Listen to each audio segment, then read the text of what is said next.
A brief disclaimer before we begin. This piece was partially written during the 2023 WGA and SAG-AFTRA strikes. Without the labor of the writers and actors currently on strike, the film being covered here wouldn't exist. I fully support both the WGA and SAG-AFTRA in their fight for fair treatment and compensation against a system that continuously denies them such. While a full boycott has not been called for, SAG-AFTRA has asked that everyone who does media about film and TV refrain from promoting struck work during this time. From what I can tell, based on guidelines released, independent art critique and analysis does not constitute promotion of a work, but critical assessment of a work of art. Any praise given to Nimona should be seen purely as praise for the artists, writers, and actors who created it. If anything, the praise is emphasizing that the writers, actors, and other artists deserve more compensation because they are who make these works possible. Do not support Netflix or any other studios during the strike. The system is jacked! The Institute needs a shutdown! What is a monster made of but brittle skin and light projections about violence? Victor forgot to bathe, dim, turn off, cool, soothe sensory gash, each rehash, until we hear thoughts again. You bring in guns to tame us. Before that, words. Aggressive, violent, unsafe.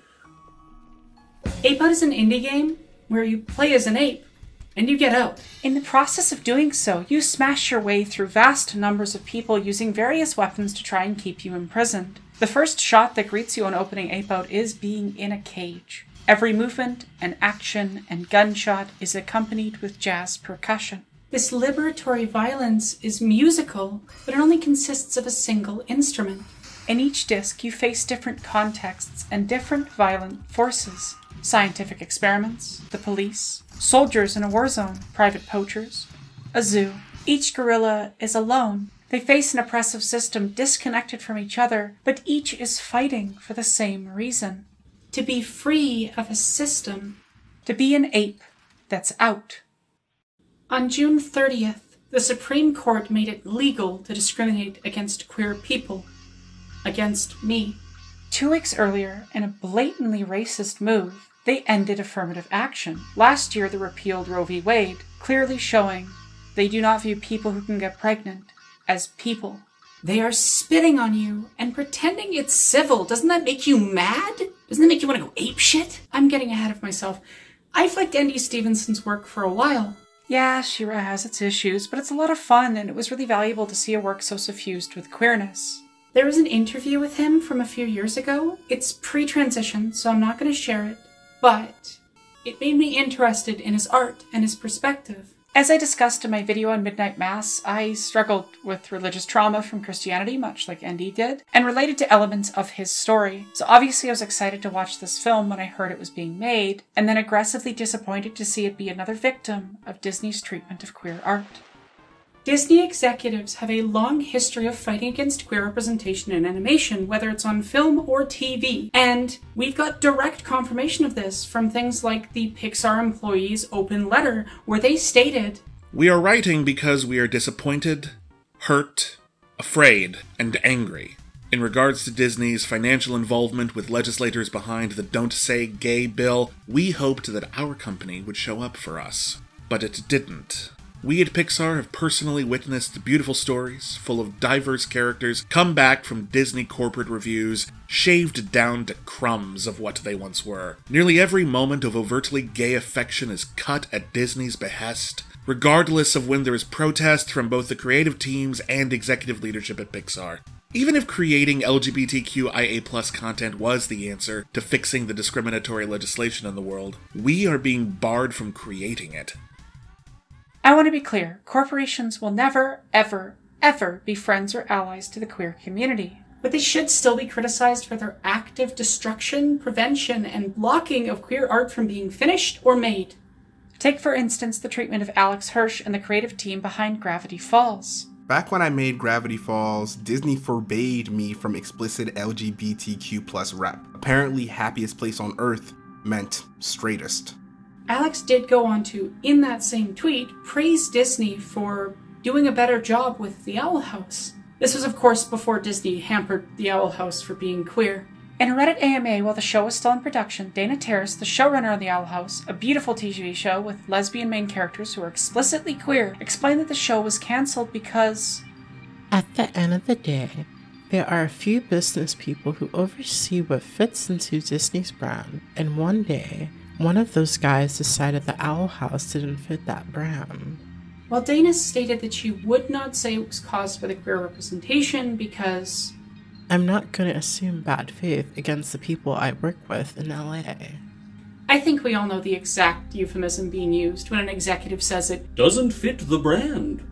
Especially considering both Hirsch's comments, the comments by the Pixar employees, the fact that the show had to fight to have any queer representation at all, and this AMA was posted while Dana was still under contract. In this climate comes Nimona, originally being made by Blue Sky Studios. That was until Disney shut the studio down. According to Insider, 3 former staffers spoke up after the company's closure to say that Disney opposed various queer elements of the film, particularly the kiss between Belle and Ambrosius. Thankfully, the film was picked up and finished. I am deeply glad that Disney did not successfully destroy this work of art in the same way that various studios have done with pieces containing queer characters recently, such as Batgirl being deleted by Warner Brothers. That film featured a trans woman played by a trans actress in its primary cast. But to be clear, I think David Zaslav's racism is playing just as much of a role as transphobia is in this circumstance. The point is, it's a problem across the industry. It's not one bad apple, though Disney is quite bad. It's systemic, because the problem is capitalism. We've got to have money. Anyway, the lion's share of the praise should go to Annapurna and DNEG Animation, who were the ones who actually finished the animation for the film. And I guess Netflix deserves some thanks. Though if we are being honest, it's because they needed to try and gain some good PR for every bad decision they make, and made one good decision by helping to save the film. Distributing some queer art doesn't make your Dave Chappelle specials okay. On the topic of Netflix, have you ever wanted to watch something that wasn't available in your country? Well, today's sponsor, Atlas VPN, can help. That's right, your girl's got a sponsor, because I need to pay rent. With their limited time big deal offer and a 3-year contract, Atlas VPN is offering the best price on the market for a VPN, with only costing $183 a month, with 3 months extra, and a 30-day money-back guarantee. Developed by top cybersecurity specialists and IT engineers with the goal of making the internet accessible and secure for everyone, Atlas VPN protects all of your devices with a single subscription and keeps your internet use private, such as getting search results without having your activity tracked. I know what you're up to, Aloes. I am an all-seeing eldritch being. You cannot hide from me. Pay for your sexy time content. Speaking of paying, Atlas helps you save while shopping online, finding you the best deals including online subscriptions, airlines, hotels, and more. They also stop ads and malware from getting onto your device and notify you when someone's trying to steal your data. No, Elon, you can't have my information. I deleted Twitter before you could take it. Click the link in the description to take advantage of this incredible limited time offer and get around all of the walled areas of the internet. With Atlas VPN, you can access things from all over the world. You'll be able to be anywhere. It's almost like being able to teleport to different realms. Different verses?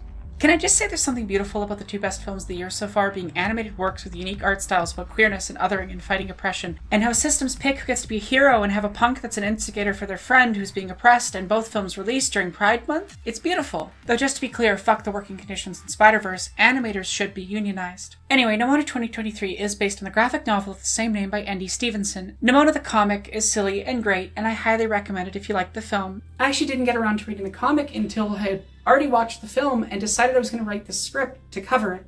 Unfortunately, this script is already too big, so I didn't have a chance to analyze it as well. Oh, and the film wrecked my shit. I mean, like full-blown ugly crying in my bed, my cat was comforting me, wrecked my shit. And I want to talk about why.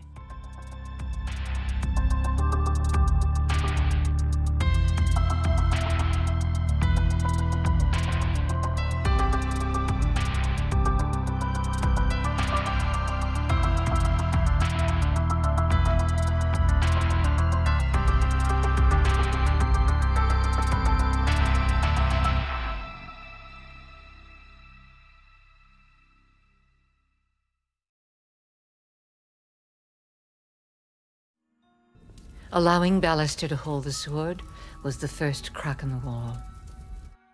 What is a monster made of but bodies? In another telling, The creature found a companion in a competitor's lab, made to blink, think, read, everything instant gratification.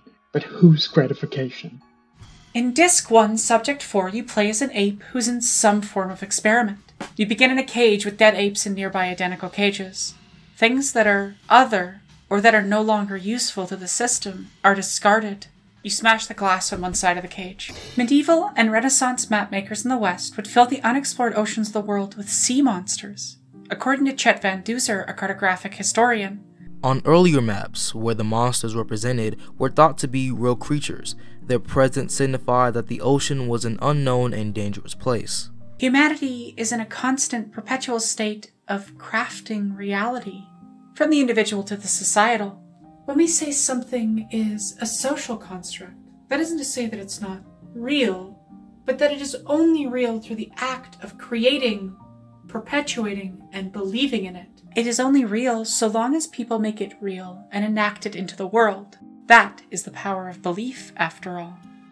I think sometimes there's a disconnect in communication because people will hear social construct and think we're saying it's fake and that they can then dismiss everything we have to say out of hand. When what we are really saying is that it's changeable, malleable, destructible, that it's not immortal, that it's a killable god. When your worldview and construction of self are built on harmful so-called truths, the existence of those who break those truths, who rupture them through mere being, well, we're an existential threat to you. A lot of people pray at the altar of gender and sex essentialism. Their faith in the immutable rigid binaries of man and woman, male and female, is what enacts it into the world. Part of the motivation of violence towards trans people is that our existence is a crack in the walls around this most sacred of inventions. We are proof that the Emperor wears no clothes. Call us Ophiutorus because we grant the power to dethrone modern gods. Name us Mistletoe because we strike at the heart of these so-called indestructible myths. Myths built to control people. Myths to create hierarchies. Myths that make us out to be monsters. A long, long time ago, a kingdom lived in peace, believing they had nothing to fear. But lurking in the shadows was a great and terrible evil. The monster attacked without warning, laying waste to everything and everyone in its path. But in that darkest hour, a hero rose up. Her name was Glorith. Glorith vowed that her people would never be vulnerable again. So she trained an elite force of knights and decreed that their descendants would protect the kingdom for generations to come. But if you want a happily ever after, you can never let your guard down, because the monsters are always out there. Nimona the film opens with a classic fantasy voiceover. This voiceover is the foundational myth of a society. From the beginning, this conservative society is established to be using a past event as justification for endless policing, endless vigilance, endless wariness. Power justified by an atmosphere of fear of the other. 1,000 years later, we see the kingdom is preparing for the induction of new knights, the violent enforcers of the current regime. Because tonight, tradition will be cast aside, and the kingdom will change forever. For the first time in the kingdom's history, a commoner is being elevated to the position of hero of the realm. From the beginning, the society is shown to be built on inequity, hierarchy, fear of the other, and narratives about who gets to be a hero. The queen specially selected one person to try and change their position in society. Ballister made the most of that chance, graduating top of his institute class. Note that Ballister is more capable than all of his privileged upper-class counterparts.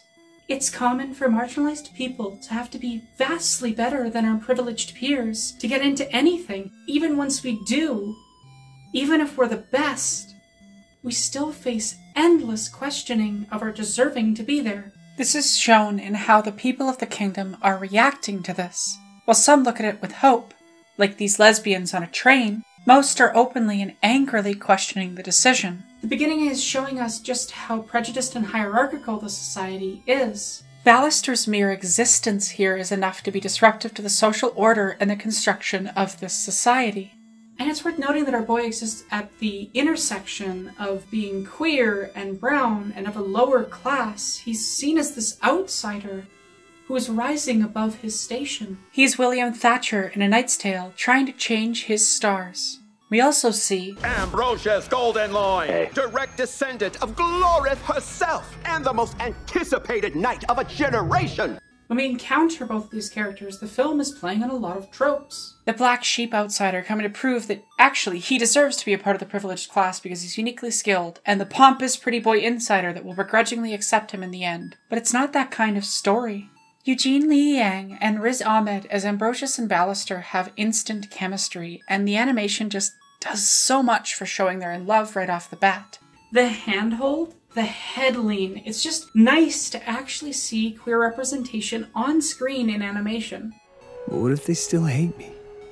No one hates a hero of the realm. While I love the dynamic here, I do think it shows how privileged people can fail to understand how bias affects the marginalized people they love. When we see Ballister in his armor, and when we see his sword, it tells us something about how he's being positioned and shown. The rest of the knights are in shining whites and gold and silver with swords adorned with blue, the traditional trappings of heroes and good guys. Ballister is placed in all black with a sword that glows red. He is singled out by the Institute from the beginning as a black sheep, as different. He is placed as visually dangerous. Because when we watch and engage in art, we are bringing the baggage of all of the societal messaging and past works of art that we've engaged with. The news broadcast team selectively chooses what is presented and uses leading questions to create a narrative. Will the kingdom accept this knight who might not be right?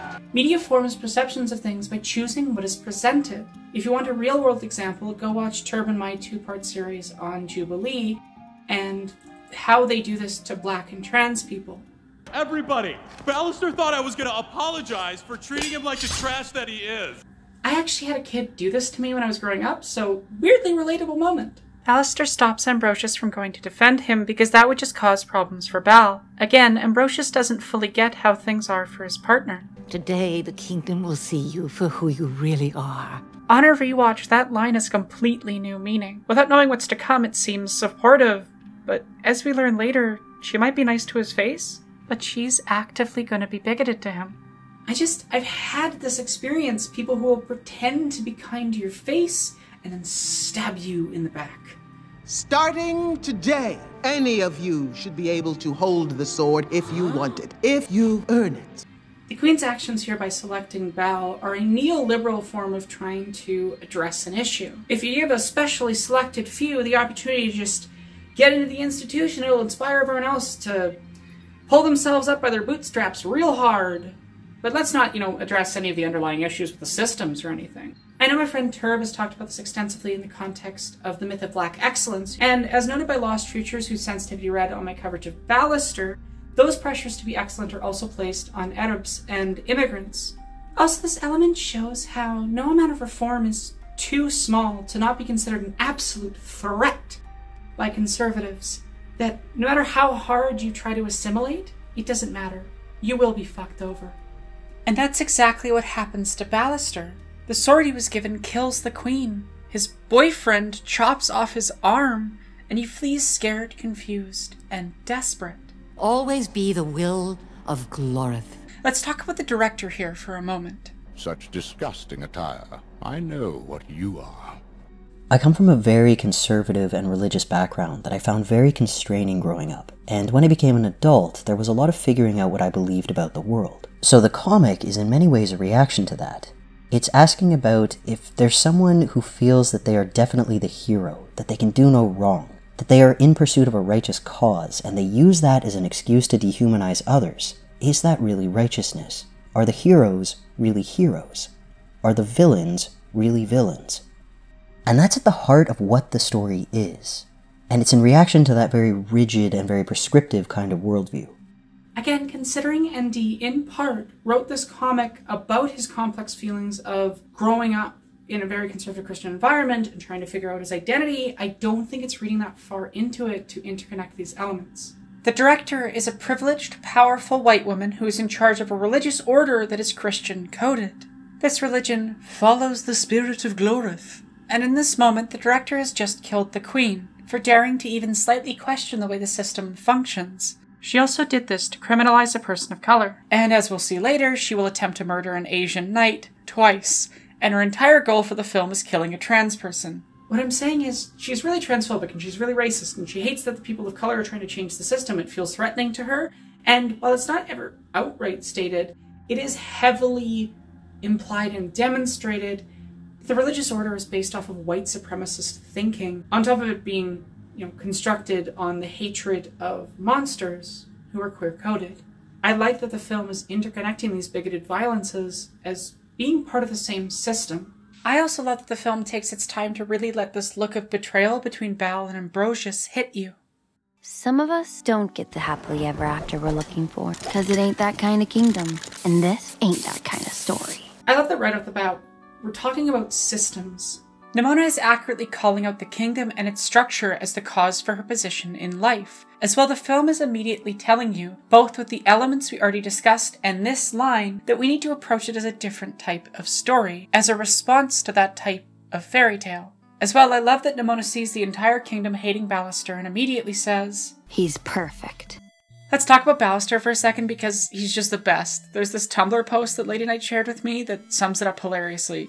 She also asked to read it. Ballister Boldheart, most character of all time. He's sad, he's wet. Promo material emphasized him being pathetic, but he's actually pretty competent. He's a hero, he's a villain, he's gay and in love with the man who cuts off his arm and they can't figure out where the forgiveness lies. He builds himself a new arm out of scraps and garbage. When he makes a plan, he gets arrested within 2 minutes. He was literally so good at fighting, the Queen was like, well, we can't not give this 10-year-old a sword. He's funny, he's bitchy, he's grumpy, he's having the worst 3 days of his life. He broods in quiet places and he seeks refuge in a sad little corner that soon becomes a home. His online name is Ballistar12. He plays board games with Nimona to pass the time. He cares about her despite at first being wary of the monster. He bandages her wounds and says they can escape beyond the wall together. He loves her enough to limp after her to hold her back and save her life.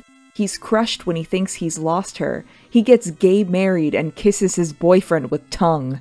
All the characters in this film are full of personality and they're all very interesting and appealing to me as a queer person. And I love that they're messy and complicated. A little bit sad. The smell of sadness really pulled the whole thing together.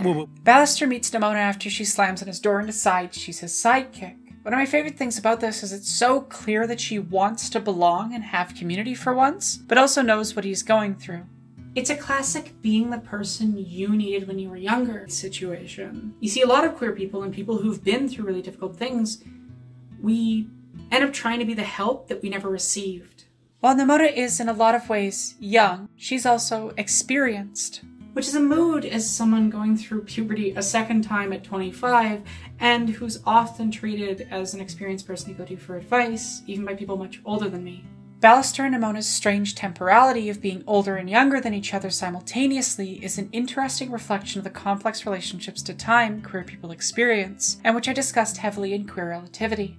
She sees that Ballister is being treated how she was, and she wants him to be supported in a way she never was. When Nimona says, "To help you do whatever it takes to get revenge on the cold, cruel world that rejected you," it's about where she's at emotionally and her projecting that onto him. Part of the problem in their relationship is that Nimona and Bal are at fundamentally different positions in their journeys of understanding the system and its harms, and their place in it. And for much of the film, Bal isn't realizing that it's not about anything he was framed for, but about who and what he is. Something Nimona is painfully aware of. Oh, freak! I love that she respects where he's coming from, though. She doesn't push that and offers emotional support. Or we could just talk. She is throughout the film often following his lead on what is best for him. She lets him take risks and make choices she disagrees with because she knows that's what he needs to do to learn. And she's there to help him when those go poorly. This guy looks extremely punchable. You're right, he is actually extremely punchable. I just love that she has this guy would be bigoted sense. It's a mood. Also, I love that Ballister can't get anyone to believe that he isn't a villain except for Nimona, and she's blatantly disappointed. I mean, a little. Again, though, she's taking him as he is, not how she wants him to be. And I do need help. Then from who? guy who cut off your arm?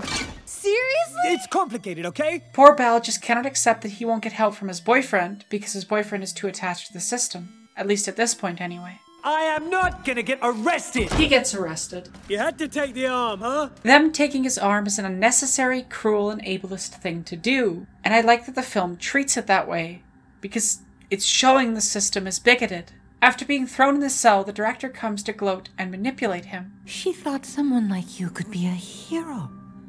And it cost her her life. Notice how she's blaming Bal and the Queen for the Queen's death. She genuinely believes that what she did was righteous and the natural result of the Queen trusting Ballister, even though she caused the death. Give me a chance. We gave you a chance. There is so much cruelty in the way the director gaslights him here about something she did. And Bal is still so bought into the system. You know I love the Queen. I love the Institute. That he has not yet realized that the system would never truly accept someone like him, because the entire thing is dedicated to attacking things that are othered. Because once everyone sees you as a villain, that's what you are. They only see you one way, no matter how hard you try. That line, that's what it feels like growing up as a closeted trans person in a bigoted society. Like the instant anyone sniffs out that there's something different, something wrong about you, that's all you will ever be seen as. And when enough people keep calling you villain, monster, at a certain point, you kind of start believing it a little bit, in spite of yourself. And you start to really struggle to see how anyone could love you, how to love yourself, to ever see yourself as anything but that label. Nimona recognizes in how Bal's treated echoes of her own past. I love Nimona's sad, slow breaking of things while Bal tries to sneak as they escape. It's a perfect visual encapsulation of how the two of them are dealing with being oppressed by the system. One trying not to disrupt it, the other ready to go all in. Knights don't mope, we brood. I was brooding. Ballister still sees himself as a knight, as needing to perform the expected emotional behavior of that role, as if he's just misunderstood, but still part of the system. When they encounter Ambrosius, Bal is incredibly hurt by his not trusting him. Did you see the way he looked at me? The poor guy's boyfriend betrayed him for the system, and that realization breaks him for a moment. Why would I trust you? Because if you don't, you're gonna die in this closet! Do I need to explain that line? Do I really need to explain that trusting other queer people and finding community helps us to come out as ourselves and not die in the closet? Nope. Okay, good. So you're a girl and a rhino? And a lot of things. I love this line deeply. Very trans. Much gender going on here. I adore how Nimona's body is a weapon against the system. It is destructive to its structures, literally, in the same way that trans people's existence is to certain social constructs. Metal.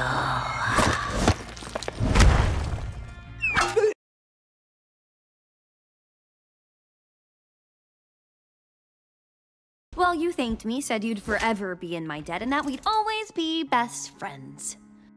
Did you really create then eat the meat of savants just to envy us? You entrapped us in a wire web, you electroshock a monster map of nerve, pain.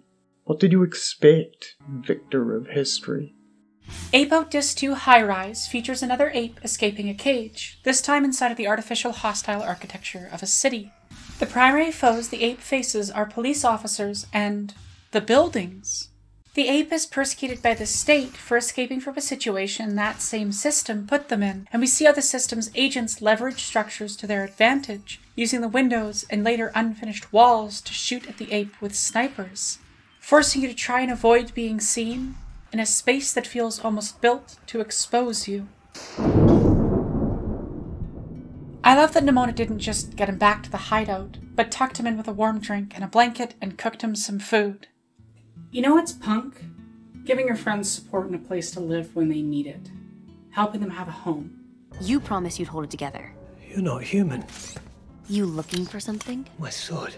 The fact that Nimona's so used to this, knows exactly the response, knows exactly what he was looking for, and the context of her specific trauma and the lines later about swords and hearts. This scene hits harder on a rewatch, and it also has that feeling of you've started to get along with someone, you think you've made a connection, and then they realize what you are, and it instantly changes for the worse.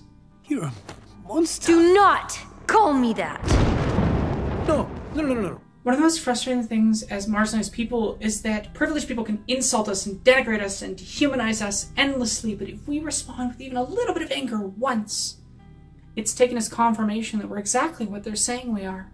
When people create a name for you, other you, declare you less than, it feels like a figurative sword.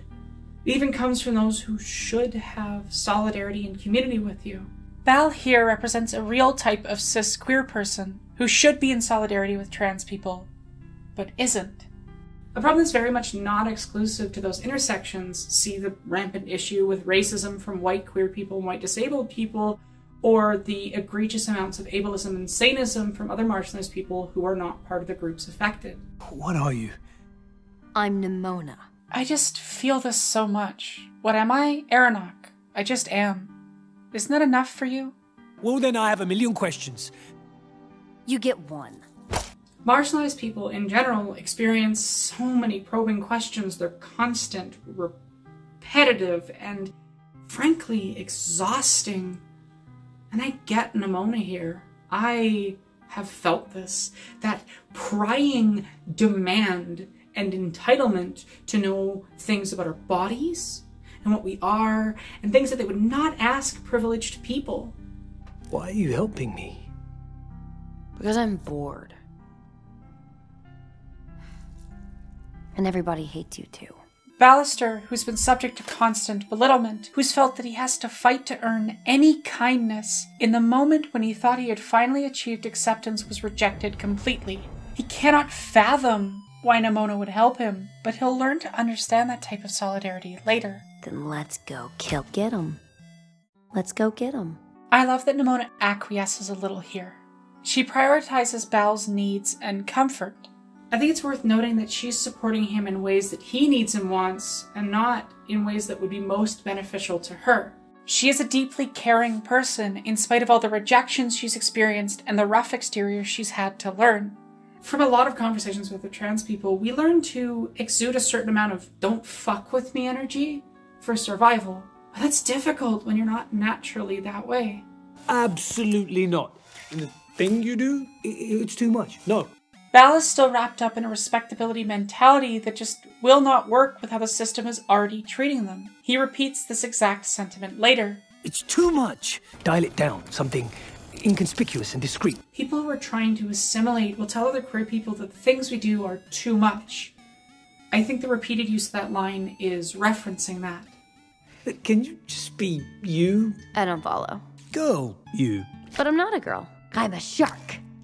I love this exchange. I love how simple it is, yet how directly it addresses that Nimona is many different things at different times. This is his fault! Me? Back at the Institute, Chadathan von Pompous is blaming Ambrosius. Why didn't you tell us Ballister was working with whales? My god, this man is the worst.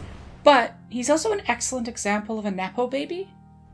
Acting like common children. Note how the director uses commoner as an insult. It's small, but it reinforces the way she views the world. It foreshadows what we will learn later. Remember who you are.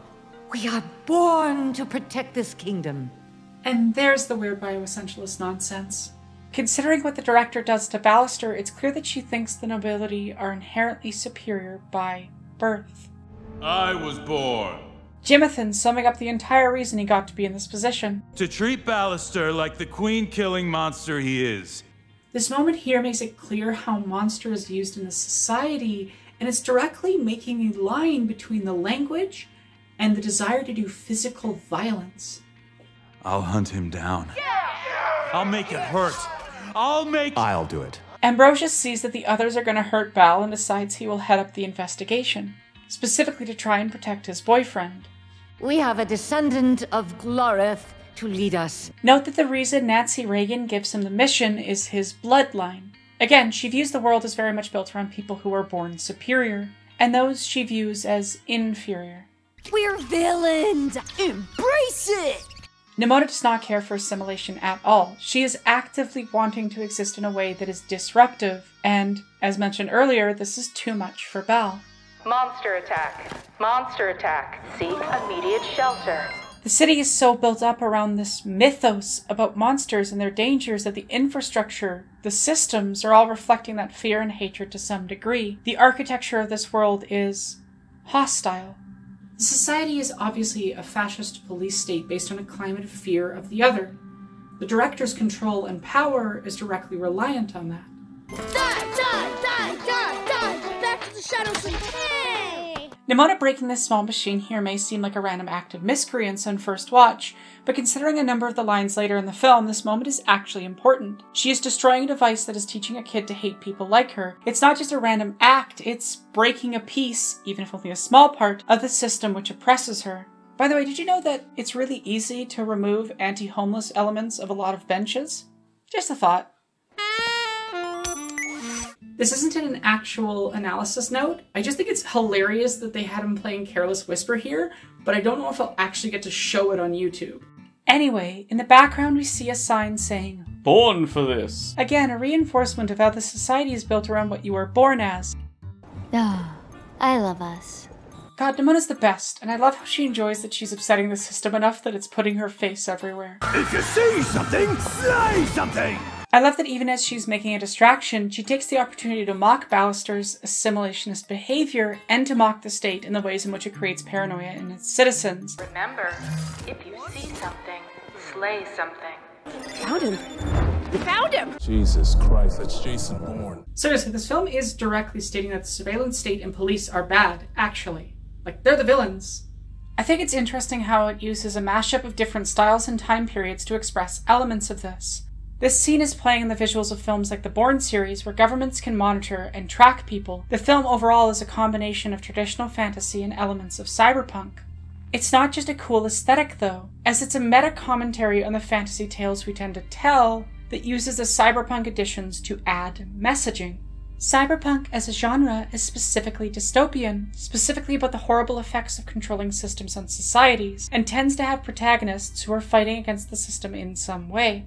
It has a lot of familiar elements of heroes, villains, monsters, this medieval world, but it's set in the future with some tropes associated with both of those kinds of extremes.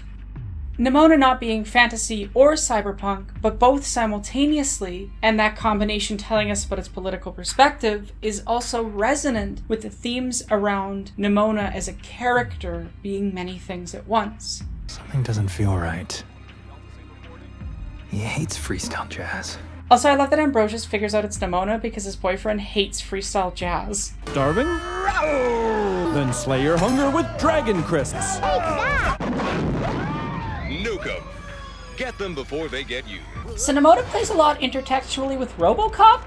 No, I am not kidding. I am dead serious. By the way, did you know that RoboCop has a trans reading? Maggie Mayfish covered it really well in a video a while ago. You should go watch it. Both Nimona and RoboCop satire elements of their worlds through advertisement cutaways like this one.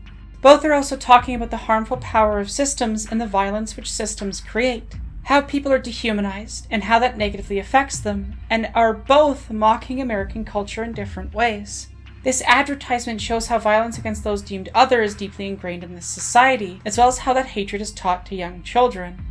'Cause America's never done that. G.I. Joe! Can you please just be normal for a second? Normal?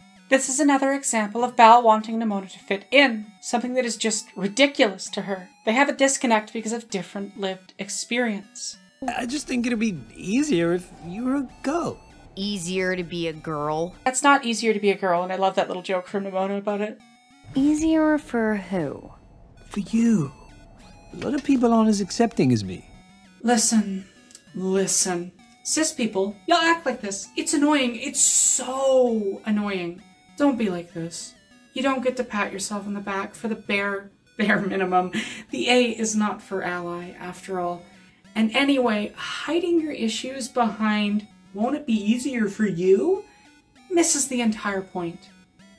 We shouldn't have to. It should not take conformity for us to exist. Did Golden Lloyd see you, do the thing? Seriously? There's also a clear worry from him of being treated as abnormal by association. A thing some cis people do to trans people when they're in public with us. I'm just trying to understand what I'm working with here. I'm Nimona. I love that she hates giving explanations, because I understand that feeling, not wanting to have to explain every part of ourselves all of the time, over and over again. Part of making the art that I have is so that I don't have to re-explain things. I can just tell someone to watch it, and if they really care, they will. I was playing in the woods, following the birds flying, the fish swimming, and the deer bounding. As we'll learn later, elements of this backstory she gives here are definitely true. I was just a kid. Cute, little, innocent me. I think that bit about her young, innocent self that was lost, which we see why later, is really resonant to a lot of marginalized people. I was alone. It's hard to stay cute and innocent in a cruel world. It's also relatable to have struggled with not fitting in and being lonely. A wishing well. A wishing well? Wait, how did you know it wasn't just a regular well? I think Nimona stops genuinely telling him because he interrupts her. Do you want to tell my story for me? Is such a mood as a line on its own. Cis people not letting us share things on our own terms or let us finish explaining things is frustrating, and they want our stories to fit a specific narrative that's comfortable to them. With an uptight knight asking me small-minded questions. God, people are so wrapped up in their preconceived notions that they'll ask these questions or say these things that are insulting or denigrating or rude, and it's not even necessarily coming from a place of malice, but it doesn't make it less frustrating or exhausting to deal with. When they arrive at the station, the knights enter the train car like a SWAT team. It's just, the villains are cops, very explicitly. I don't get how people think this film is pro-cop. That guy cut off your arm and you're worried about being seen with me. I told you it's complicated. Yeah, I know. Once again, Nimona's pointing out how this person has actually harmed Ballister, but he's still more worried about appearances and being connected to a monster. The way that some cis people will be friends with us to an extent, but then embarrassed if people see them with a trans person. Want me to shift? You don't want me to shift? Pick a lane. And now you're a boy. I am today. God, Nimona's such a mood. I love her so much. The way she can be whatever she wants, the way she treats changing herself as fun. It's just really cool to see a character that gets to be different genders at different times, to have fluidity of expression explicitly on screen. Oh no! Let me go ahead and pass this problem on to someone else. Okay, the way this Pete Buttigieg motherfucker instantly tries to pass off responsibility to someone else for helping this kid, it's peak rich cis queer person who doesn't give a fuck about anyone else and is just happy because they've got theirs. Hey, please help me, a little demon baby is after me. Please help me. I'm innocent! He says, while being gay and doing crimes. Iconic. Incredible. No notes. Val! I love that Ambrosius hesitates here. This film conveys a lot through just the looks Ambrosius and Bal give each other. After Bal and Nimona escape, they realize that Nimona was hit by an arrow. Note that in this scene we see a trans flag on Nimona's side of the screen and a rainbow flag on Bal's side. It might be a small thing, but I always adore the tiny details. As Bal helps her, we see the way that Nimona's used to pain and violence. Okay, most people scream at that part. I just get it. Does it hurt at all? It does. But I've been through worse. I feel that in my bones. I freaked out doctors to my weird pain tolerance because as someone with chronic pain and with a lot of acute pain experiences as well, my relationship to pain is very different from most people's. The 10-point scale they use in doctor's offices for how much pain you're in? I'm above that scale at baseline.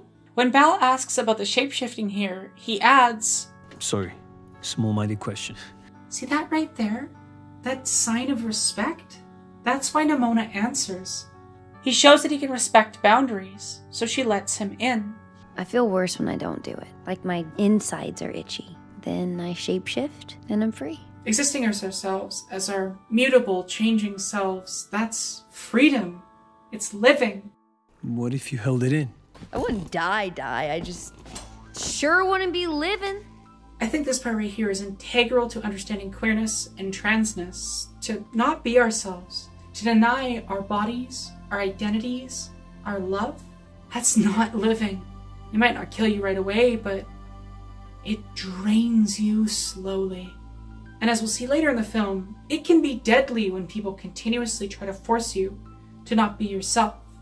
It's also here that our protagonist finally learned that it was Anita Bryant who set up Ballister. She killed the queen. The thing about people whose priority is appearance and the status quo and decorum is they will smile so sweetly to your face as they stab you in the back. The director set me up. None of this makes sense. Ballister is thoroughly stuck in his views on the Institute as being good. He has grown up within this system, indoctrinated and trained to believe in it wholeheartedly. Look, boss, you got betrayed by someone you trusted, okay? I get it. It sucks. But we did it! I like that Nimona here recognizes where that pain is coming from and expresses that she's also experienced it while also going, hey, this is a win. We're not uploading this. What? Everybody needs to know the truth. This system is jacked. The Institute needs to shut down. Nimona understands that fundamentally, they'll never be free. The people will never be free so long as the oppressive systems are intact. There is no reforming the police surveillance state. This video could damage people's faith in the Institute. No duh. But the Institute's not the problem. The director is. Ballister at this point is trapped in the one bad apple mentality. He is unwilling to realize that the problem is the institution, the systems themselves which produce people like Pompous Dick and Karen Supreme. I was born. This is the man who cut off your arm. Arm chopping is not a love language. He cut off my arm. He disarmed a weapon. Note the euphemism he's been taught to view violence through. This is a common tactic from neoliberal news stations when covering police violence, to use phrases and wording that implies no real violence has actually occurred. Wow. They brainwashed you good. Nimona, on the other hand, as someone who's been living outside of the system for a long time, who's always been oppressed by the system. You think this stops with the director? You should be questioning everything right now. The will of Glorith, the Institute, the wall. She's trying to get him to realize that J.K. Rowling's actions here are directly in line with the Institute's real goals and purposes. What's it all really for? For protecting the realm. Oh, you mean from villains like you? Or monsters like me? This film has a lot of direct parallels to various fear-mongering campaigns done by politicians and political groups, particularly those done in the US, in order to garner support and further distrust of marginalized people. Ballister, a gay Arab man, has been made to be a villain by the manipulations and actions of a white politician who wishes to maintain the current class structures of a society, and in order to generate fear amongst the people, which can be used to justify further acts of violent suppression and control. Nimona, a gender-fluid trans woman, has been demonized and had an entire moral panic generated about her by rich, privileged cis people, particularly white cis women, which those figures have leveraged to garner a heavy degree of control over elements of people's lives. I hope I don't need to spell out how this parallels the real-world demonization of Arabs and Muslims in North America and Europe, or the moral panic currently being generated about trans people in order to push through genocidal policies. In the real world, villain and monster are terms that are used by conservatives and centrists to attack people like myself and Lost Futures, who was kind enough to sensitivity read on this video. And it's done because of the crime of what we are. Also, please go support everyone who helped make this video possible. There are links in the description, especially Illegal Kimchi and Lost Futures, who sensitivity read. Just support marginalized artists and learn from different perspectives. Okay, fine. But when things go south, I'm breaking stuff. Nimona goes with Bal because she sees there's no convincing him, and it's best to let him make the mistake and learn from it. The painting over the mildly progressive signage of "A New Era of Heroes" and the way that upsets Ambrosius in the scene is really interesting. That and the way he knows he can't talk to the director. I've lost everything. The man I love. Arm chopping is not a love language! I'm fine, director. The way this scene perfectly encapsulates the constant internal monologue of being a marginalized person trying to survive within a system, and the external performance respectability that system tries to force us into. It's excellently shown through having Ambrosius express what he would like to say, but then cut and show what he actually says. As well, the line about, "Now everyone expects me to arrest Ballister, and if I don't, I'm a traitor to you, and if I do, I'm a traitor to him!" demonstrates the ways in which trying to exist in the system pulls him between his loyalty to those he loves and his community, and the desires of the controlling system he's within. I'm fine, director. The flatness of it, the way he performs correct masculinity, the reminder by the director of his privileged identity. Stay strong, Ambrosius. The blood of Glorith runs through your veins. It's all unsubtle, but it's effective. He's got a weapon! No, not anymore. Todd rules. Todd's vibes are rancid. Like, he makes me think of this guy. Hey, it's your boy, Skinny Penis. Come on, man. Do the right thing. The fear in Belle's eyes when Ambrosius pulls the sword out. The pleading. The way Nimona is seeing the descendant of the person who turned on her do the same thing to Ballister that she experienced. Like so many scenes in this film, the parallels land much harder on a rewatch. We see how these beliefs lead to actions that repeat the harms of the past. And this is the moment where Belle finally realizes that there's no doing this within the system, and he fully embraces who they are. You want to know who the kid is? You want to show him? I'd love to. Let's break stuff. Metal. You know, I've been thinking a lot lately about how much media is based in this anxiety about the oppressed and the marginalized and the downtrodden rising up against our oppressors. How many villains are just a marginalized person who takes it too far? And I love that this film lands firmly in the camp of, actually, you can take it really far, and it's good and cool if you do. Within the context of Nimona being a work that Disney tried to kick down the stairs so it wouldn't release, I love that it is such a refutation of the company's recent output in this way. Later in the fight, Nimona reclaims the cartoon image of her that they train children to want to violently harm. She uses this harmful image of her as a weapon against the system. But very importantly, she drops this immediately after she saves a child. She's very careful about who and what she breaks and how she breaks it. It's okay. In that moment, seeing the scared child, she reverts to who she is at her core. Not the angry, unfuckwithable exterior she's had to project, but a soft, kind, caring person who deep down just wants to help and connect with other people. And this kid looks at the real Nimona and raises the weapon that society has taught her to wield. And she wounds Nimona with it. Monster. And we see Nimona cry because this is a traumatic moment for her. Her becoming her younger self, it's trauma flashbacks made physical. And as someone who gets severe flashbacks, I think it's a beautiful way of representing what it feels like, because it feels like you're there again. This will be relevant later. Nimona swallows her anger extremely fast, and she struggles to accept kindness or help from Belle because she's unpracticed in receiving it. Did you see the way that little girl looked at me? And this moment, this scene, is where I cried for the first time. Little kids. They grow up believing that they can be a hero if they drive a sword into the heart of anything different. And I'm the monster? I don't think privileged people really get how bigoted kids can be. I also don't think they like remembering how bigoted they were when they were kids. How a lot of them treat those who are different. I don't know what's scarier. That everyone in this kingdom wants to run a sword through my heart. But that sometimes I just want to let them. This made me ugly cry on my first two watches. On the first one, I was so upset that Killian, my cat, came and sat directly on top of me and had to purr to make sure I was okay. But yeah, this is gonna get really heavy, and I have to word it in a frustrating way because of YouTube. So, content warning.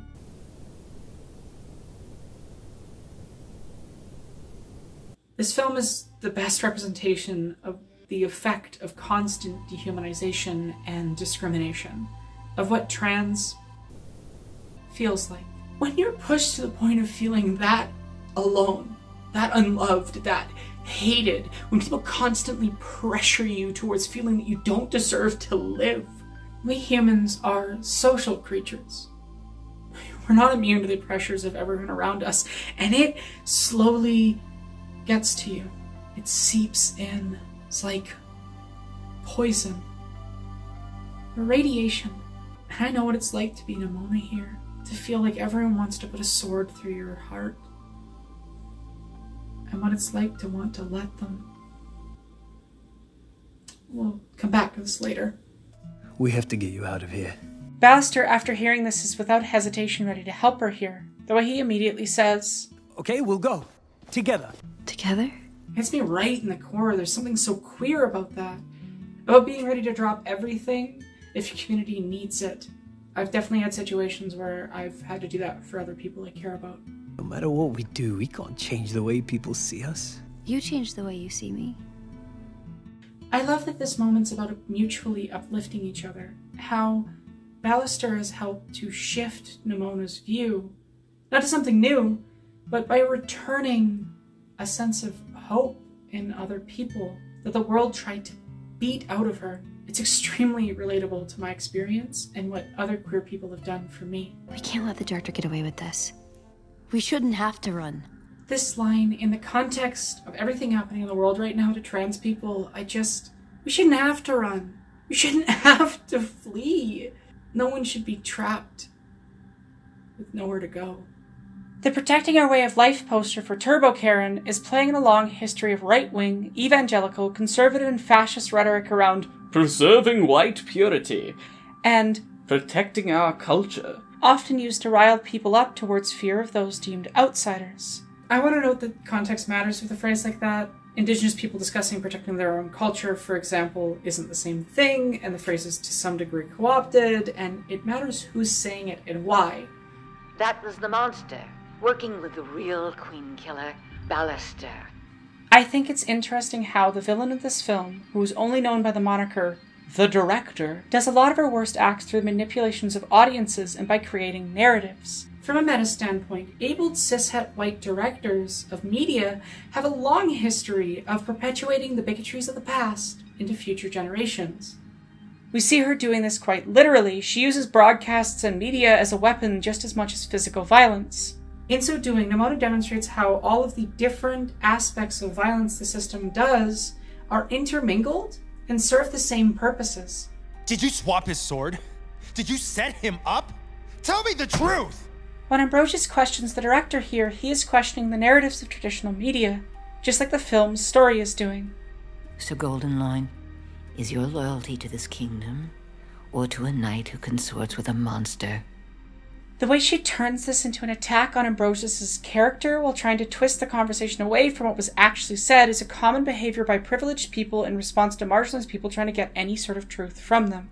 The twisting of things to make it out as us being the problem when they do something wrong. Her entire worldview comes from a childish teaching she gained. She was so afraid of an invented enemy she would have nightmares about the wall cracking apart and monsters pouring in. I beg the Queen not to question the word of Glorith. She murdered the Queen for the crime of supporting a single marginalized person, for deviating even slightly from the system. She is so wrapped up in the fears and prejudices she has learned and believes in with religious zeal that she is willing to do anything to prevent even a tiny modicum of change. Just like she did to the Queen, she stabs Ambrosius for daring to care about the well-being of someone she deemed lesser. Allowing Ballister to hold the sword was the first crack in the wall. Because no matter how much you cozy up to the system as a marginalized person, they will stab you through the heart for being different. Though we learn right after this that it was a ploy by Nemona and Ballister to get the director to confess. We need to talk. The real Ambrosius did come in to do the same thing Nemona did, pretending to be him. And the violence the director did was while she believed this to be the real Ambrosius, so it changes nothing about the analysis of her behavior. Don't forget your sword, boss. She can keep it. I don't fight for her anymore. Ballister here is rejecting the film's central symbol for hate and bigotry. The sword is, at many points, referenced both literally and figuratively within contexts of bigoted violence. Nemona and Ballister then play Monopoly, a game that was created to teach people about how capitalism is bad, actually. Fun fact, my family calls the game Monotony. I learned its lessons early. When Nemona gets into a situation where she would have to pay a toll just for existing, she breaks the rules of the game, a game which is a metaphor for the ills of capitalism. You didn't tell me you could breathe fire. Oh. Metal. Nemona being prepared for him to turn on her when he learns something new about her, it's so relatable. I know what it's like to experience that pain of rejection, and what it's like to accidentally reveal something and instead experience support, and how relieving that is. The way Ballister and Nemona fight back isn't just breaking physical things, but undermining people's faith in the institutions who oppress them, by spreading information and truth, and by bringing people together to take action collectively. The way the director has villains splattered across her face? Her own weapon, media, has been turned against her, but in this case, she actually did something harmful. Ambrosius, this explains everything. Note how Kelly J. Keane Minchell uses her white woman's tears here to convince Ambrosius that actually she did nothing wrong, and it's the evil marginalized people who criticized her that are the real villains. It's similar to some real-world events.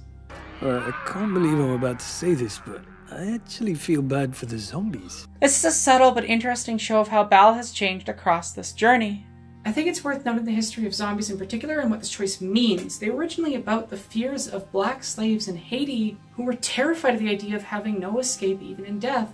To quote Professor Amy Willens on the topic, suicide was the slave's only way to take control over his or her own body, and yet the fear of becoming a zombie might stop them from doing so. This final rest in green, leafy, heavenly Africa with no sugar cane to cut and no master to appease or serve is unavailable to the zombie. To become a zombie was the slave's worst nightmare, to be dead and still a slave, an eternal field hand. I think it's interesting that the film chose zombies specifically as a monster to be empathized with, considering those origins. And how society shifted the zombie myth to being about white men getting to do violence to a large number of nameless, faceless bodies. Again, at its core, Nimona is questioning the stories we tell. Stop, don't. Hey. It's okay. You're safe. We're home. Nimona having traumatic flashbacks in her dreams is extremely relatable and something that I deal with constantly too. I love that we see Ballister reciprocate the care she showed him at the beginning of the film, here. Then he goes off to tell Ambrosius to leave him alone for betraying him. You know what? You were so full of... Hey, can I get you guys something? Hold the olives. He's allergic. Even though Bal's angry, even though Ambrosius betrayed him several times, he still shows kindness and care for this little element right here. You're under attack by something that can take any form. It could be anyone. Your spouse, your child. A lot of transphobic rhetoric has played into elements of this type of spreading paranoia. The trans people could be anyone, they're everywhere, yeah! This is especially noticeable in the transvestigators, a weird little group of creeps who obsess over images of people trying to find any flaw or fault that proves that they're secretly a trans person in disguise. If you want to know more, Mia Mulder did a really good video about this bullshit conspiracy theory. Fearmongering about people from marginalized groups infiltrating society to gain power is a common theme in conspiracies, particularly in conspiracy theories about Jewish people, which are often intermingled with the above-mentioned transphobic conspiracies. It's done to further demonize marginalized people while spreading a culture of distrust towards anyone for being an outsider. Back to the film, Ambrosius finally believes Bal, but he's too attached to the Institute, to the system. Bal, I'm talking about your sidekick. She's Glorith's monster. For 1,000 years, Nimona has been demonized, dehumanized, and people have been trained to harm her, and Ambrosius tries to weaponize both Bal's care for him and Bal's sense of duty to the realm in order to get him to turn on Nimona. He is desperately trying to give Bal a sword again, to say this is what you are, a wielder of bigotry. Why can't you just leave me alone? Because I love you. And while I am mad at Ambrosius here, I do appreciate that he gets to say that openly to Bal on screen in an animated film. The thing is, love within a harmful system is inevitably tainted. It leads to harmful ends. And Bal is pulled back by that love for Ambrosius. Also, unfortunately, Chad Jerkoff saw the interaction is going to hunt down Nimona and Bal. That's right, everybody. It's your favorite boy. Get the fuck out or I'm gonna shoot Amy in the fucking face! I swear to God! I'll do it, you bitch! Get out! And now, a word from our sponsor. This video is sponsored by Atlas VPN. Remember to click the link in the description to take advantage of their limited time big deal offer for $183 USD a month with 3 months extra on a 3-year contract. This video is also brought to you by my lovely, wonderful patrons, whose names are on screen right now, and who got to see this video several days early. Patrons get access to a bunch of extras, including the scripts, work-in-progress edits, and some exclusive essays. Consider supporting on Patreon if you want to help me make these videos more often. The more support I get on Patreon, the less I need to do work on other channels in between releases, the sooner you get videos. We return you now to your regularly scheduled program.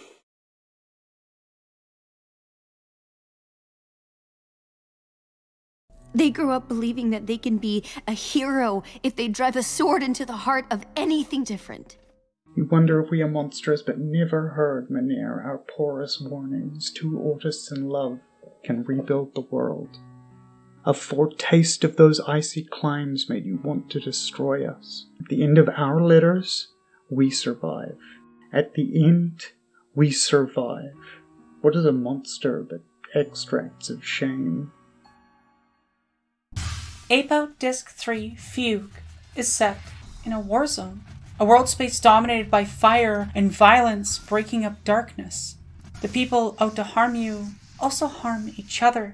They set fire to the world around them, to the environment, just in the hopes of killing the other. Tell me this isn't you. You think that I would do that? That's who I am? This moment, this betrayal, it's one marginalized people know too well. People we think we can trust suddenly showing they believe something about us that's not only not true, but based in an obvious, ridiculous, bigoted lie. I was helping you. You were using me. You wanted them to see a villain, someone else to hate, so you wouldn't be alone. Once again, we see the actions of marginalized people are twisted and warped. The manipulation of what happened to make us out to be, well... You know what you are. No, I want to hear you say it. This right here is what it feels like when seemingly supportive cis-queer people turn on you. And Bal almost uses both the figurative and the literal swords, preparing to unsheathe and partially saying monster. The thing is, while he hesitated and then stopped, he still contemplated it, right as douchebag McGee arrives and shows to Nimona that all of her worst anxieties, her fears, it was all true. I hate the pre-third act main characters have a misunderstanding and fall apart thing in most films. It's just a trope I can't stand. Nimona, however, actually has the courage to have a genuine conflict between them, to let Bal actually hurt Nimona here. Unpacking things that are ingrained into you from a young childhood isn't easy, but it's not an excuse not to do it. And this scene shows how people who don't engage intersectionally will fail as allies and accomplices because they will inevitably turn you in the instant they get a scrap of acceptance from the dominant system. And that it will inevitably hurt them doing so. So Nimona runs away because she doesn't know what else to do when faced with this traumatic, painful repetition of what happened in the past. It's triggering for her. I'm not using that word jokingly, in the way that far too many people have watered it down to just being something that makes someone upset. As someone with actual real trauma, I need it to hold real weight, to be able to express what I deal with and be heard. I am saying, based on what is presented, she is affected by an actual trigger, which causes a traumatic flashback. Trauma from rejection is pretty common for trans people. I know, I definitely have my fair share of it.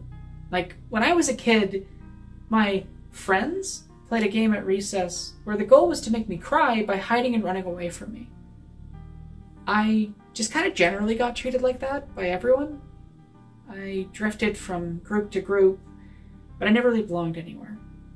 Those kids used to call me slurs for queer people, so you can't tell me it wasn't because of homophobia and transphobia. I was too much of a girl, but also never enough of a girl. I was too many things. Using this shape-shifting in this flashback as a metaphor for how it feels growing up for trans people like myself, who had that experience of never fitting in with anyone, never finding where we belong, never quite being the right thing enough. So when Nimona finds someone who she feels she can connect with and be herself, it's everything to her. When she reveals what she is, who she is clearly already scared of being rejected again, but they stay friends. It's amazing when people love you for who you are and what you are. But the thing is, doing that in private is easy. Doing that when society is pressuring them to turn on you, that's the real test. Glorith fails that test horrifically. When Nimona shifts in front of the townsfolk, they all turn on her. And this scene is uncomfortably real as a representation of a traumatic flashback. We see Nimona experience her trauma in the present day as she remembers it extremely viscerally. This paralleling, this reveal of what the sword really means, of how this myth has been crafted on lies and purposeful misrepresentation, how the very core ideologies of the society is built on hateful myths. It's just like what we face as trans people. The stories they have been telling, the only stories that have been allowed, have perpetuated harm against those deemed monster. You know, the kids I grew up with loved repeating all of the anti-queer jokes and insults they learned from films and TV, and I didn't get to see a single positive representation of a trans person until I was nearly an adult, but I sure did get to watch so much harmful misrepresentation. And occasionally, if I was lucky, instead of outright hate, I'd get to see one of us be a murder victim on a cop show. Better than being the murderer, I guess. Those are the options. Murder victim, a monster, or the cruel butt of a joke. That's all I got to see.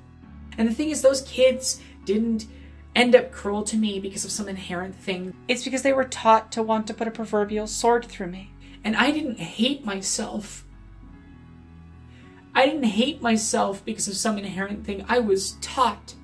If you get told you're a monster enough that you should be dead, if that gets pushed onto you enough eventually, despite your best efforts, you kind of start believing it, even if only a little bit.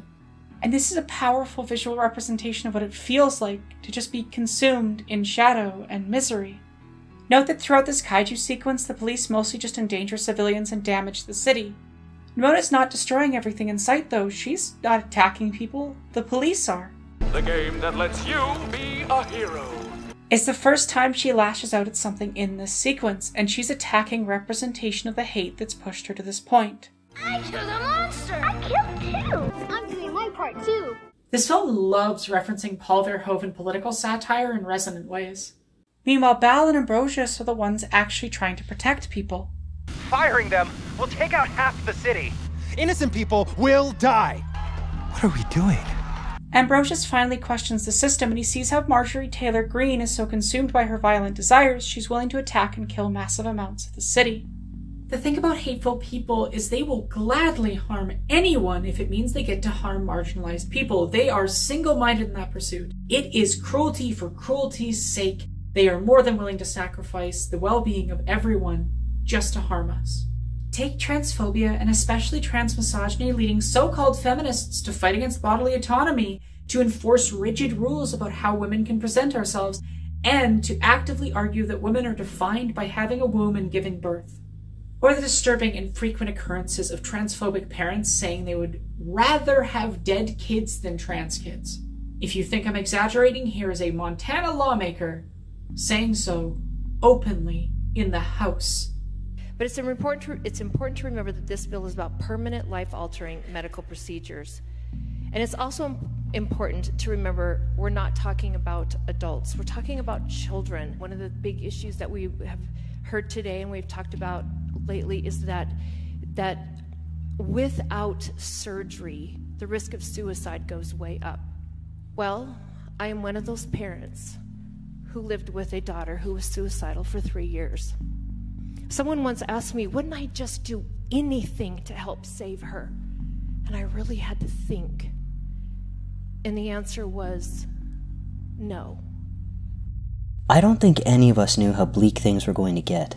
The backlash against trans and queer people, and how much the movie was going to speak to that. I don't know what's scarier. The fact that everyone in this kingdom wants to run a sword through my heart.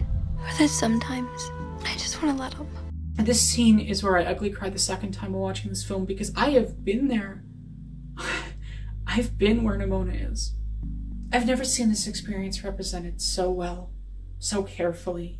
It so adeptly demonstrates how bigoted rhetoric and constant demeaning erodes you, but also how other people can save you. I'm sorry. I see you, Nimona. And you're not alone. Him releasing the weapon of hate, their hug, the reconciliation. This scene, it healed something in me.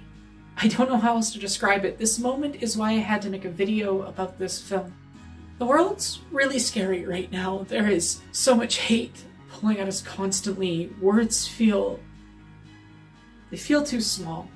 I wish I could give you more. I really do. I wish I could make it all okay. I wish I could take every trans kid I've coached, every kid like them, every kid like my younger self, and make it all okay for you. All I have is words.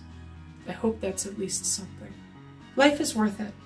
No matter how dark it is right now, no matter how much it may not seem like it, no matter how alone you are, it is worth it to keep fighting. Things can change for the better. You can find community. I know it's hard. I'm not gonna lie to you and pretend like it's a road that's purely uphill, because trust me, it isn't. And sometimes it's gonna feel like you are right back at the bottom of that ditch. But there are other people like you just waiting to meet you, to form community with you, to uplift you. Seek them out. I promise you, it can get better. And I know sometimes people are gonna betray you in ways you've been deeply fearing that they will. And it will destroy you. But only for a moment. You cannot let that feeling win. And you cannot let them diminish you to nothing. If you can't survive on anything else than to survive on spite, I certainly have at times. But know that it's not a long-term strategy. And if you can, when you can, live for love. It's worth it. If you're feeling like Nimona is here, like my younger self did, I'm sorry. I see you. And you're not alone.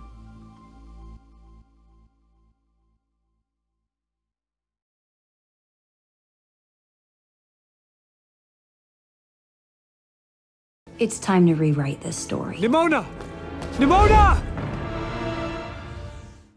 The soft vanilla perfume perfectible chisels of seamless systems you call community. Can we rebuild this world with you? After our hands ruined your cake sheets, you abandoned us. You abandoned us. But even the most hideous creatures deserve a chance to wail, fail, and then try again. Ape Out Disc 4 sees you escaping from a boat and later a shipping yard. It is almost absurd in its presentation of a world built on violence, all directed at you. But you make it through. You get to the road and are struck by a vehicle and trapped once more. Escaping alone wasn't enough. I see what it really is, and so did Glorith! That monster is a threat to our very way of life! And what if we're wrong? After the kingdom sees why Nimona was there, and sees Ballister save her, Ambrosius and a number of other knights turn on Abigail Schreier.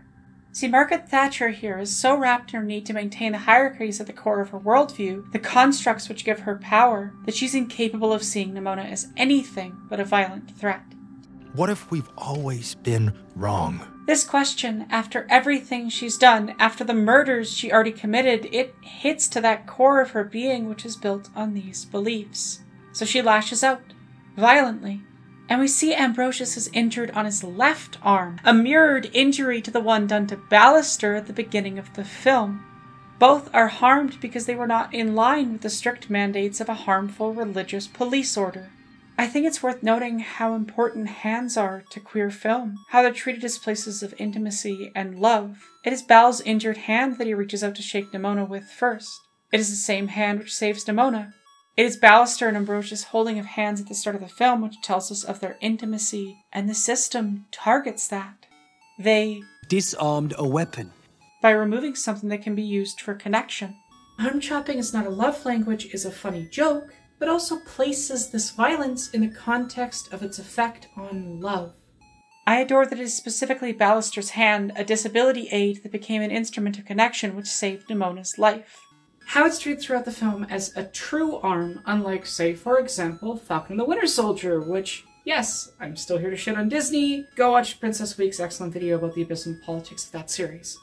As Lauren Boebert prepares to murder a large number of people just to try and hurt one marginalized person, some of you may die, but it's a sacrifice I am willing to make.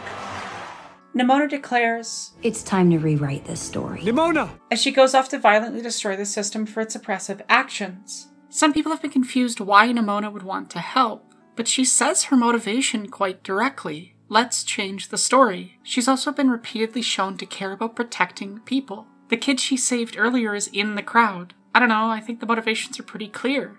She is trying to change society for the better so no one like her or Ballister ever has to deal with what they dealt with. It's not enough to merely destroy the weapons of the oppressor, one must also destroy the narratives and viewpoints which led to creating those weapons in the first place. And I think, in a small part, that's what this film is trying to do. Rewriting the stories to get us to re-examine what our current stories say, to get us to re-examine our view of things. Such as violent resistance, for example. Nimona does violence because the system makes liberatory violence necessary. This goes against a lot of stories' messaging about the right way for people to oppose oppression. Nimona rises from the ashes of Phoenix and overthrows the government, just like she said she would much earlier in the film. Rise like a fiery phoenix from the ashes to overthrow the government. She made that story real. I think phoenixes are easily relatable to the trans experience of letting oneself die and a new, healthier self rising from the ashes of what came before. I have seen people say the ending is doing a Jesus. It's not. It's a phoenix. She's literally a phoenix. She says it in the script, and then her final form is a flying firebird. Resurrection doesn't necessarily mean Jesus, especially in this story. You can certainly read it as that, and there might be an argument that it's a reclamation of the Jesus story from a queer perspective, but I would say reading it that way requires ignoring most of the context. Anyway, the director screams the same sentence that Glorith did all those years ago. Go back to the shadows from whence you came. Glorith's story, her myth, repeated and repeated, compounded and expanded into the guiding principles of this society. That story consumes even the director. As she destroys herself, Nimona is consumed not in shadow, but in blinding light. Even the smallest elements of the system's story are so thoroughly rejected. At one point of the Adventure Zone balance, during the Stolen Century arc, Griffin describes how the functionally immortal group of adventurers have changed with time. Across this ageless century, something less quantifiable develops too. Our capacity for love increases with each person we cross paths with throughout our lives and with each moment we spend with those people. But too often we neglect that part of ourselves in favor of others. And by the time we realize just how important it is, we find ourselves with fewer folks around to practice with. But the 7 of you have something that nobody else ever had. Time. All the time in the world. And I think about Nimona, who spent 1,000 years meeting people, trying to care and connect and being constantly met with rejection, and then doing it again anyway. If every person we meet increases our capacity for love, then by that rule, Nimona has to be a deeply loving person. And I think we see that she is through her actions across the film, in the ways she protects people, in the ways that she looks out for Ballister, in her behavior during the flashback. Despite everything she went through, despite every attempt by the entire world to make her believe she is cruel and evil and lesser, she maintained a beautiful ability to care, to really truly love people. We see her, without a second thought, without hesitation, go and save everyone at great risk to herself. It makes me think of a post by Comedic Trans on Tumblr that said, when Travis McElroy said, what if you could just cut out the bullshit and do good recklessly? And when Mark Evan Johnson said, now go do something good. And when Chidi Aragonye said, I argue that we choose to be good because of our bonds with other people. And when Brennan Lee Mulligan said, you mortal beings are the instrument by which the universe cares. If you choose to care, then the universe cares. And if you don't, then it doesn't.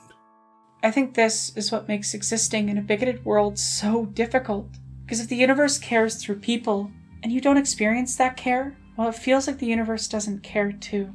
A while ago, I had a conversation with my friend Sasha, you should go read her book, The Dawn Hounds, where we discussed how, as trans women, we have to exude a certain amount of unfuckwithable energy in order to survive in this society.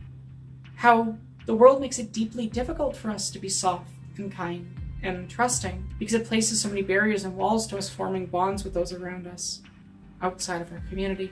I think those feelings are perfectly reflected in Nimona. Nimona has a spiky exterior she has learned to project, but she's also this. Neither of these selves are more or less Nimona, it's all Nimona. She is many things simultaneously. I think that's a perfect representation of my gender too, of being many things. I'm a woman, but I'm also non-binary. At least those are the simple ways I've found of explaining it to other people. That and poetry like I used in Queer Relativity. Nimona's not just trans because a trans creator made her, or because a trans flag is shown behind her head in several scenes, or because she changes form to be several different things, including at one point a boy. She is trans because of how that interrelates with her interactions with society and its religious beliefs. And because of how well her entire story reflects the experiences and feelings of real trans people. My frequent creative partner Jessie discusses this further in our other video about Nimona that's on her channel. I love Nimona as a representation of trans rage. I love Nimona as an encapsulation of what it feels like to be someone who fundamentally wants to be kind and help others who's forced into situations of violence. I love Nimona as the unfuckwithable shell trans girls learn to project. I love Nimona for her ability to embody punk attitudes. I love Nimona because I have never seen a work better reflect the effect that bigotry has on your sense of worth and desire to live. She's just... perfect. So when Ballister wanders into that mist and sees the fading constellation of Nimona, and he states, pleading, "Come back." It's him making a wish. The way he holds out his hand for that last bit of her energy, the hand that he placed on her heart, that ruined me. The uncaring universe cared through Ballister. And then Ambrosius reaches out to reassure Bal, specifically with his injured arm, bringing the full potential of their mirrored pain to the forefront. Did you know that queer people are vastly more likely to be disabled than our non-queer counterparts? According to the Human Rights Campaign, in the US, 36% of queer adults have a disability compared to 24% of non-queer adults. This number increases to 52% for trans people. I think a large part of this is because of the violence and discrimination we experience. We see that here in our main characters. Nimona deals with PTSD due to her treatment by society, something I can relate to. Ballister was disabled by violence from this world's version of a cop. I'm sorry to tell you this, but ACAB does include Bal for like 5 minutes and Ambrosius for most of the film. Ambrosius is injured by the system for daring to question its tenets which uphold its control. They are all reflections of the ways marginalized people are harmed by the systems we exist under. They find connections with each other not in spite of their pains, but through solidarity over the harm they have faced. Look, boss, you got betrayed by someone you trusted, okay? I get it. It sucks. I see you, Nimona. And you're not alone. Ambrosius and Ballister both reach to care for others, with their injured arms first. As Ambrosius holds onto Bal, he looks up and out for the first time at the world beyond the constructs of the Institute, of this society. Nimona broke down the wall by doing liberatory violence, and in so doing opened them up to a pristine world of nature. A visual reconnection between the city and the place that Nimona came from. Ballister's stars changed not by rising above his place in the hierarchy, but by Nimona tearing down the very edifices of that hierarchy which blocked those stars out. Some of us don't get the happily ever after we were looking for. Maybe it's not that kind of kingdom. Or maybe it's not the end of the story. This line is phenomenal because I think it embodies how this film is about imagining things beyond the current confines of our society and its stories, and how we can change those. And then they kiss on screen in an animated film. The two gay people of color actually get to kiss on screen in a film for kids. I want to remind you that, especially in animation, this has been aggressively censored for decades, despite the efforts of many creative teams. I know this is a seemingly small moment, but unfortunately due to our society, it is massive. An entire studio was shut down partially to prevent us seeing this one scene. Anyway, we see that the society is tearing down weapons and rebuilding spaces into zones for children to be able to play in them. There are no swords, no institute. I do want to note that the film could have gone farther and been more explicit about getting rid of the knights, but I think it's trying to make a point by having them completely demilitarized. It's not perfect, but it's better than most media. The system is jacked! The Institute needs a shutdown! Nimona and Bal are recognized as heroes, monumentalized through spray paint. The people of the city literally rewriting the story visually. The people of the city can go outside the walls, something they have not done for 1,000 years. The people collectively are changing things for the better as a community. I adore that we see a wall of art dedicated to Nimona with an N.D. Stevenson drawing at the top. Ballister picks a drawing that says, "We love Nimona," and watching this for the first time, not knowing what happens next, that hurt, in a way. It was beautiful to see that she was finally appreciated, but something about the scene, as a trans woman, it just terrifies me in a weird way. The fear of only being truly loved and appreciated once we're already dead. That it'll take that long for things in society to change. Well, I don't think the film is trying to say anything like that. It was the thought I had in the moment. It's what evoked in me. Will you only really love the trans people fighting for liberation now, after we're already gone? Seeing Todd at the shrine, the sense of shame and how he carries himself, I don't really feel like he's redeemed, but it's interesting how he would go through the effort of showing that now, only once it can no longer help Nimona, at least as far as I was feeling on first watch. Certain people who do horrible things to marginalized people while we're living are much nicer about us when we pass. I think because it's easier for them to relate to a corpse There's one universal, it is that we all die after all. I just wish more people would actually care about us here and now as we are, living and breathing and fighting to stay that way. To show care like Bal and Nimona did for each other. We see Bal return to that place of comfort. He cleans it up. It's clearly been a while since he was here last due to how much changed in the city. He places We Love Nimona on the wall. There's a knock at the door like the start of the film. Hey, boss. This moment means so much to me. Nimona actually survived. She lived. Queer lives are unfortunately fleeting. We often experience a lot of pain and trauma and hate, especially growing up, and before we find communities of support. I am so happy that Nimona gets to actually have that. Because I'm so happy that a queer kid will get to watch this film and share in that feeling that the stories can be changed, that we have a place in them, that we can live and thrive and break the system. Not by passively waiting for it, but by banding together and forming community and connection and found family, and then taking action. And we are seeing this very reactionary backlash, this moral panic about people like me who are just living our lives. I think that this is at the heart of where the story came from.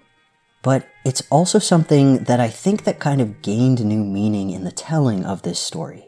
And so I'm really hoping that the story can start constructive conversations about how to love the people in our lives and how to be the person they need us to be.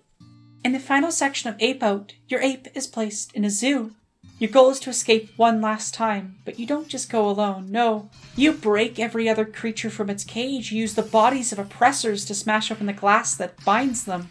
It's violent, revelatory, but it's also liberatory. Nimona and Ape Out both say that we should not seek out violence, but that violence is made necessary when the privileged give no other recourse. When they back us into a box, into a small space surrounded by walls, and that we need to become the cracks in that wall, that we need to break through it. And in the case of Nimona, that we need to show the world truths that will be uncomfortable for them to hear. I realized years ago, because of my art, because of many interactions with people, that we should actually make cis people more uncomfortable, frankly. I think we've had way too many people making transness palatable to the type of people that will never, ever really accept us. I think doing the opposite will get more done, frankly. I think we should be weird and unacceptable to the system and tell them to deal with it. Discovering the privileged is not just good, it is necessary. A protest isn't a protest if it's comfortable for those with power. I'm tired of nice. I'm exhausted with kindness. It doesn't work. Although shown us what works. Because you're the ones with the luxury of choice. And you choose to only really respond to us being aggressively disquieting. Well, the best way to change things is to discomfort you. That's fine. If it's the only way you want to listen, then we'll make you listen. You call us monsters no matter what, so I say we actually make you scared and embrace it. And so does Nimona. But Nimona also says that we should teach people to love us monsters too. I know it's terrifying to step outside the borders of the known, to go off the edge of the map into the territory of monsters. And I know that it's dangerous to side with people like me. But I promise you, the world will be a better place if you break down the walls between us. There's so much more to be found beyond them. If the universe cares through mortal beings, then you need to learn to care for monsters like me. A Monstrous Manifesto by Catherine Valente. If you are a monster, stand up. If you're a monster, a trickster, a fiend, if you've built a steam-powered wishing machine, if you have a secret, a dark past, a scheme, if you kidnap maidens or dabble in dreams, come stand by me. If you have been broken, stand up.